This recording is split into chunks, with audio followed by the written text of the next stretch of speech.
নমস্কাৰ, মই বৰ্তমান উপস্থিত আছোঁ গুৱাহাটীৰ মালিগাঁওস্থিত NF ৰেলৱে খেলপথাৰত আৰু সকলোৱে গম পাইছে 19 অনুৰ্ধৰ ক্ৰিকেট মিট ইয়াত অব্যাহত আছে। আজি অনুষ্ঠিত হৈছিলে ছেমিফাইনেলৰ মেচ আৰু ছেমিফাইনেলত অৱতীৰ্ণ হৈছিলে মঙলদৈ ক্ৰিকেট একাডেমি আৰু তিৰংগা ক্ৰিকেট কোচিং চেণ্টাৰ আৰু 49 ৰানৰ ব্যৱধানত জয়ী হৈছে তিৰংগা ক্ৰিকেট একাডেমি আৰু ফাইনেলত তেখেতসকলে প্ৰৱেশ কৰিছে। মোৰ লগত উপস্থিত আছে দুই দলৰ খেলুৱৈ লগতে প্ৰশিক্ষকো মোৰ লগত উপস্থিত আছে। মই তেখেতসকলৰ পৰা মন্তব্য ল'ব চেষ্টা কৰিম। প্ৰথমতে আহিব বিচাৰিছোঁ মই মঙলদৈ ক্ৰিকেট একাডেমিৰ প্ৰশিক্ষকগৰাকী ওচৰলৈ।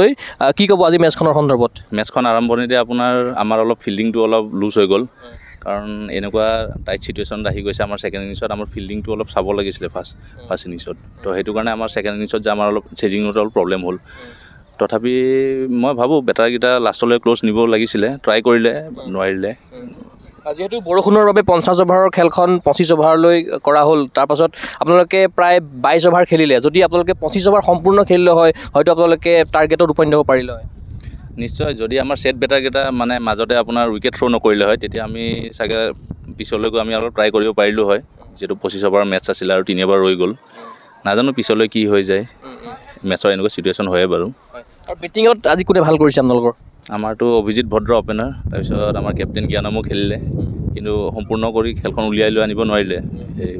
আৰু বলিঙততো আমাৰ প্ৰায় শুভাংকৰ শৰ্মা কৰিছে ভাল, গৌৰৱ চেত্ৰী কৰিছে, ঠিক আছে। এইখন টুৰ্ণামেণ্টৰ কাৰণে কিদৰে প্ৰিপেৰেশ্যন কৰিছিলে? আমাৰ ফাৰ্ষ্ট আমি ওৱান ডে গেমৰ কাৰণে আমি প্ৰিপেৰেশ্যন কৰিছিলোঁ, কিয় কাৰণে আমাৰ এইফালে আকৌ চিনিয়ৰ ডিষ্ট্ৰিক্টত চলি আছিলে, তো সেইকাৰণে আমি দুটা টাইমত মানে প্ৰিপেৰেশ্যন কৰিব লগা হৈছে এনেকুৱা। যিহেতু আজি ছেমিফাইনেলৰ মেচ আছিলে, ফাইনেলৰ পৰা আপোনালোক বঞ্চিত হ'ল, আজি বিদায় ল'ব লাগিব, কিবা দুখ লাগিছে নেকি? নিশ্চয় দুখটো লাগিছে, চবে নিজে ফাইনেল খেলি চেম্পিয়ন হ'বলৈ আশা কৰে, কিন্তু চাই লওঁ নেক্সট টাইম আমি ট্ৰাই কৰিম আৰু ভাল খেলিবলৈ। ধন্যবাদ। যিহেতু বাদে এখন সুন্দৰ টুৰ্ণামেণ্ট আয়োজন কৰিছে আণ্ডাৰ-19 খেলুৱৈসকলৰ কাৰণে, গতিকে বাদক কিদৰে ধন্যবাদ জ্ঞাপন কৰিব? চাওক, এতিয়া ক'বলৈ গ'লে আণ্ডাৰ-19 টুৰ্ণামেণ্ট অসমত খুব কম, ইণ্টাৰ ডিষ্ট্ৰিক্ট বাহিৰে, তো বাদে যে এইখন পাতিছে তাৰ কাৰণে খুবেই ধন্যবাদ। আমাৰ আণ্ডাৰ-19ৰ বহুতবোৰ ল'ৰা যে ইয়াতে পাৰফৰ্ম কৰিব পাব, খেলিব পাব, সেইটো কাৰণে ধন্যবাদ। আৰু জেনেৰেলি খেলখন আৰম্ভ হয় 9টা বজাৰ পৰা, কিন্তু আজি আৰম্ভ হৈছিলে 12টা বজাৰ পৰা, গতিকে বৰষুণৰ বাবে।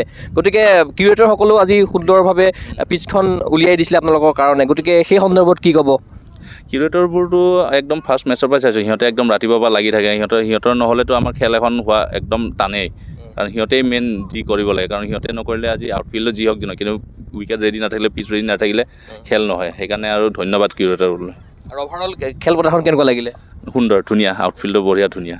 তিৰংগ ক্ৰিকেট কোচিং চেণ্টাৰ ফাইনেললৈ গুচি গ'ল, তেখেতক কিদৰে শুভেচ্ছা জ্ঞাপন কৰিব? তেওঁলোকে ভাল খেলিছে, আশা কৰোঁ আৰু ফাইনেলত সিহঁতে যাতে ভালকৈ খেলি চেম্পিয়ন হয়। আৰু অহা বছৰ আকৌ দেখা পাম ইয়াতে? নিশ্চয় দেখিব, নিশ্চয়। নিশ্চয়কৈ পৰৱৰ্তী সময়ৰ বাবে শুভেচ্ছা জ্ঞাপন কৰিলোঁ। ধন্যবাদ। এই মুহূৰ্তত যাব বিচাৰিছোঁ মই মঙলদৈ ক্ৰিকেট একাডেমীৰ অধিনায়কগৰাকীৰ ওচৰলৈ। কি ক'বা আজি মেচখনৰ সন্দৰ্ভত? আমাৰ চবেই নিজৰ বেষ্টে দিছে, কেতিয়াবা কাৰোবাৰ দিন থাকে, কাৰোবাৰ নাথাকে।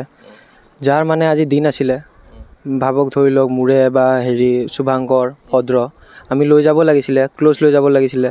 বলিংটো আৰু অলপ টাইট হ'ব পাৰিলে হয়, আৰু মেইন আমাৰ ফিল্ডিংটোতে আমাৰ ৰানটো লিক হ'ল।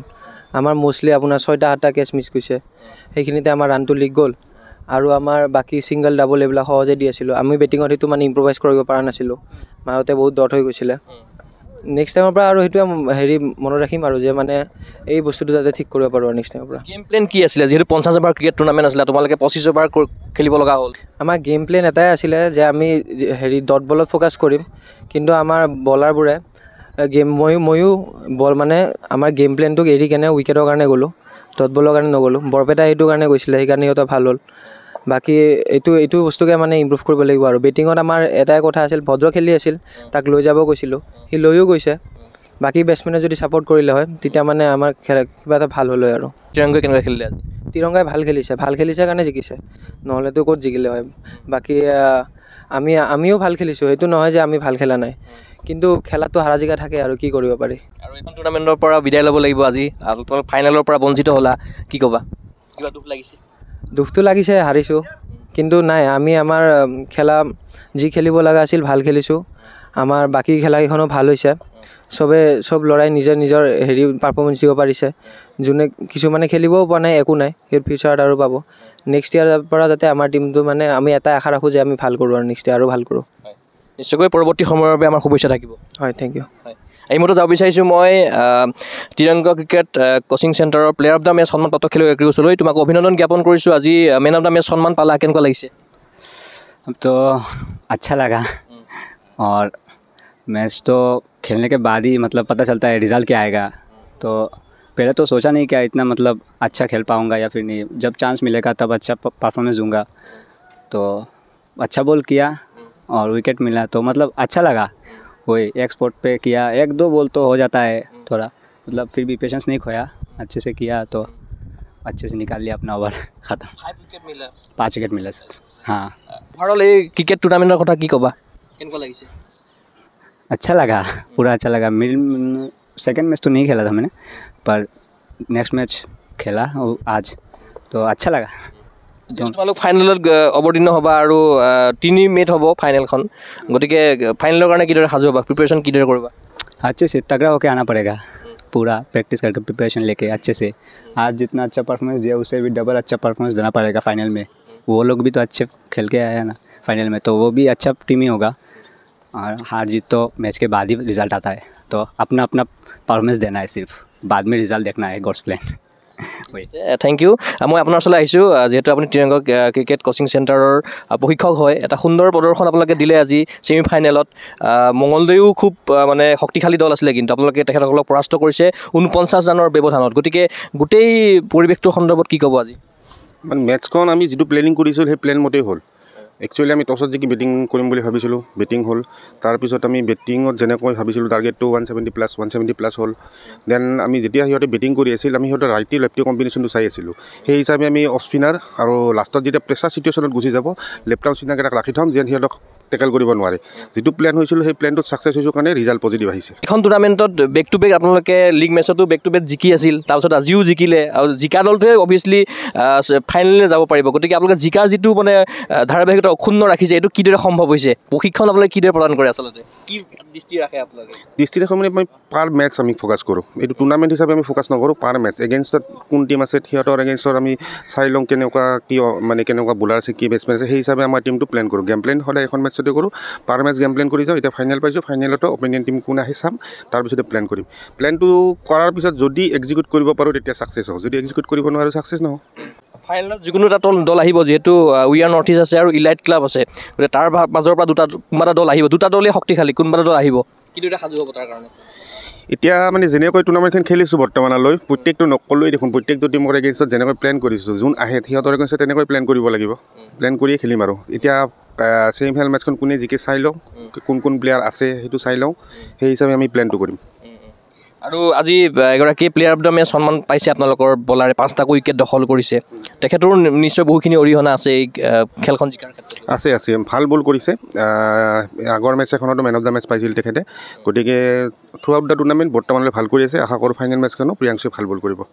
যিহেতু 50 অভাৰ টুৰ্ণামেণ্ট আছিলে, আজি আপোনালোকে বৰষুণৰ বাবে, বতৰৰ বিধিপথালিৰ বাবে আপোনালোকে 25 অভাৰ খেলিব লগা হ'ল। আৰু আজি 12টা বজাৰ পৰা খেলখন আৰম্ভ হৈছিলে, আৰু উইকেটখন সুন্দৰ ৰূপত সজাই পৰাই তোলা হৈছিলে, আপোনালোকৰ কাৰণে উপযোগী কৰি তোলা হৈছিলে। গতিকে কি ক'ব? গ্ৰাউণ্ডখন একচুৱেলি বহুত ভাল, আউটফিল্ডত পানী নৰয় কাৰণে মেটচখন সম্ভৱ হৈছে। ইমান ডাঙৰ বৰষুণ অহাৰ পিছত 10টাত বৰষুণ এৰিছে, 12টাত মেচ ষ্টাৰ্ট হৈছে, বহুত ডাঙৰ মানে কাম কৰিছে কিউৰেটৰ উইথ গ্ৰাউণ্ড ষ্টাফ। 2 ঘণ্টাত সম্ভৱ নহয় একচুৱেলি।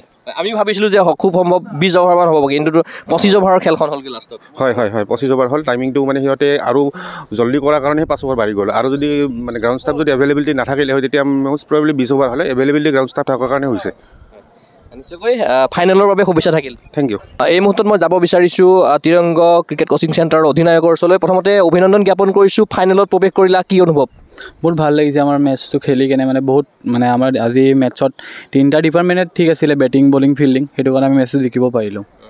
বেটিঙত কোনে ভাল কৰিছে আজি তোমালোকৰ? আমাৰ ভাল কৰে দীপাংকৰ দাস, আৰু অলপ খেলিলে সিদ্ধান্ত মাহাতো, তাৰ ৰাজীৱ লোচন খেলিলে, এই 3টা খেলিলে। তোমালোকৰ আজি টাৰ্ণিং পইণ্ট বুলি যদি কোৱা হয়, টাৰ্ণিং পইণ্ট কোনটো আছিলে, কোনটো মুভমেণ্ট আছে? টাৰ্ণিং পইণ্ট হ'ল আপোনাৰ সিহঁতে অভিজিত যেতিয়া আপোনাৰ বাস্তৱ বসুমতাৰী ৰান আউট হ'ল, সেইটো আমাৰ টাৰ্ণিং পইণ্ট আছিলে মেটচত। আৰু আজি কেপ্টেঞ্চিৰ কাৰণে কিবা প্ৰেছাৰ ল'ব লগা হৈছিল নেকি? যিহেতু ছেমি ফাইনেলৰ মেচ আছিলে, কিবা কাৰণত হাৰিলেতো তোমালোকক ওলাই যাব লাগিব। অভিয়াছলি প্ৰেছাৰ থাকেই অলপ, তথা ইমান গাত লোৱা নাছিলোঁ, আৰু যি হ'ব আৰু নিজৰ বেষ্টটো দিম, যি হ'ব হ'ব। আৰু 25 অভাৰ কৰি দিয়াৰ কাৰণে অলপ প্ৰেছাৰ আহি গৈছিল নেকি? অলপ আহিছিলে, যিহেতু আমি 50 অভাৰ্ছৰ কাৰণে প্ৰিপেয়াৰ হৈ আহিছিলোঁ। বৰষুণৰ কাৰণে মানে 25 অভাৰ হৈ গ'ল তেতিয়া মানে গেম প্লেনটো চেঞ্জ কৰিব লগা হৈ গ'ল তেতিয়া অলপ প্ৰেছাৰ লৈছিলোঁ প্ৰথম আৰু বলিঙত তোমালোকে এগৰাকী বলাৰে 5টা উইকেট দখল কৰিছে সেয়াও তোমালোকৰ কাৰণে টাৰ্ণিং পইণ্ট নিশ্চয়কৈ সেইটো বহুত ভাল বলিং কৰিলে সি 5টা উইকেট পোৱা ইমান ইজি নহয় মেটচ এটাত সি বহুত ভাল বল কৰিছে সেইটো কাৰণে আমি মেটচটো জিকিব সম্ভৱ হৈছে এতিয়া আৰু ফাইনেল যিহেতু 3 মে'ত হ'ব গতিকে মেগা ফাইনেল হ'বলৈ গৈ আছে বিভিন্ন দৰ্শকো থাকিব সেইদিনাখন গতিকে দুটাকৈ শক্তিশালী দল ইতিমধ্যে ছেকেণ্ডখন ছেমি ফাইনেলত অৱতীৰ্ণ হ'ব ইলাইট ক্লাব আৰু উই আৰ নৰ্থ ইষ্ট গতিকে কোনোবা এটা দল তোমালোকৰ বিপক্ষৰ টীম হিচাপে অৱতীৰ্ণ হ'ব গতিকে ফাইনেলৰ বাবে কিদৰে সাজু হ'বা এতিয়া ফাইনেলৰ কাৰণে অভিয়াছলি গেম প্লেনটো একে থাকিব কিন্তু মানে এইটো টীম কোনো ডাঙৰ সৰু নাথাকে নিজৰ বেষ্টটো দিলে মানে ৰিজাল্টটো পিছত হ'ব নিজৰ কোৱালিটি সেই দেখাব লাগিব তাৰপিছত নিজৰ বেষ্টটো দিলে মেটচটো জিকিব পৰা যাব লীগৰ পৰা তোমালোকে বৰ্তমান সময়ত আজি ছেমি ফাইনেল খেলিলা গতিকে অভাৰঅল যদি চাবলৈ যোৱা যায় বেটিঙত বা বলিঙত এই দুগৰাকী খেলুৱৈ বাহিৰ আৰু কোনে ভাল খেলিলে মাজতে আমাৰ খেলিছে সিদ্ধান্ত মাৰ্ডো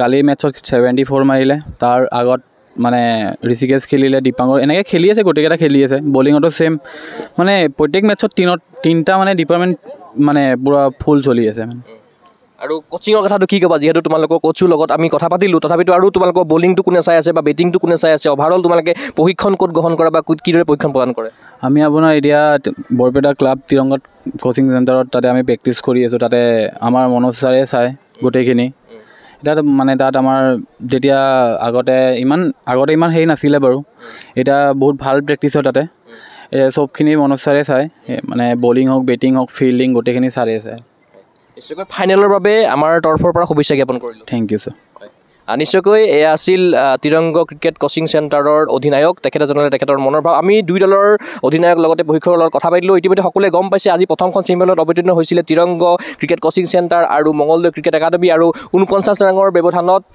জয়ী হৈ ফাইনেলত প্ৰৱেশ কৰিছে তিৰংগ ক্ৰিকেট কোচিং চেণ্টাৰে আৰু অহা 1 মে'ত ছেকেণ্ডখন ছেমিফাইনেলত অৱতীৰ্ণ হ'ব উই আৰ নৰ্থ ইষ্ট আৰু ইলাইট ক্লাব অহা 3 মে'ত অনুষ্ঠিত হ'বলৈ গৈ আছে এই টুৰ্ণামেণ্টৰ মেগা ফাইনেল আমি আশা কৰিম এই টুৰ্ণামেণ্টখন সাফল্যমণ্ডিত হওক সেই আশাৰে মই চিন্ময় কুমাৰ বৰাই বিশেষ অনুষ্ঠানৰ পৰা বিদায় লৈছোঁ চাই থাকিব গগৌজ পচেনি ধন্যবাদ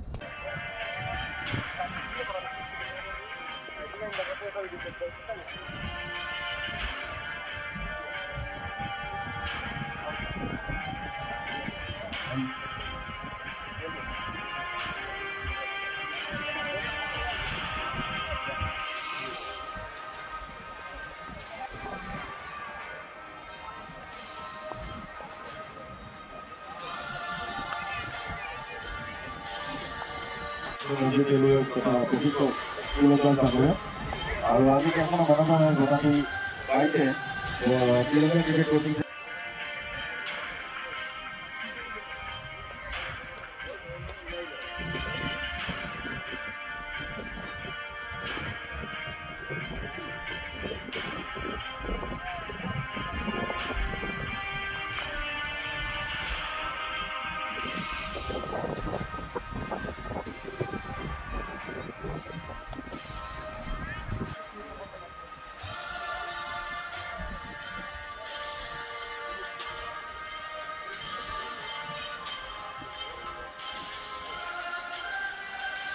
ফিজিকেল এডুকেশ্যন বিষয়ত ডিগ্ৰী পাঠ্যক্ৰমৰ কাৰণে অসম তথা উত্তৰ পূৰ্বাঞ্চলৰ প্ৰথমখন শিক্ষানুষ্ঠান অভিৰুচি ইনষ্টিটিউট অৱ ফিজিকেল এডুকেশ্যন 2 বছৰীয়া ফিজিকেল এডুকেশ্যনৰ BPEd পাঠ্যক্ৰম আৰু 4 বছৰীয়া BPES পাঠ্যক্ৰমৰ বাবে নামভৰ্তি চলি আছে বিতংকৈ জানিবৰ বাবে আজি যোগাযোগ কৰক যোগাযোগৰ নম্বৰসমূহ হৈছে 9435100098 700222 33540 88765210998 website www.aipguwahati.in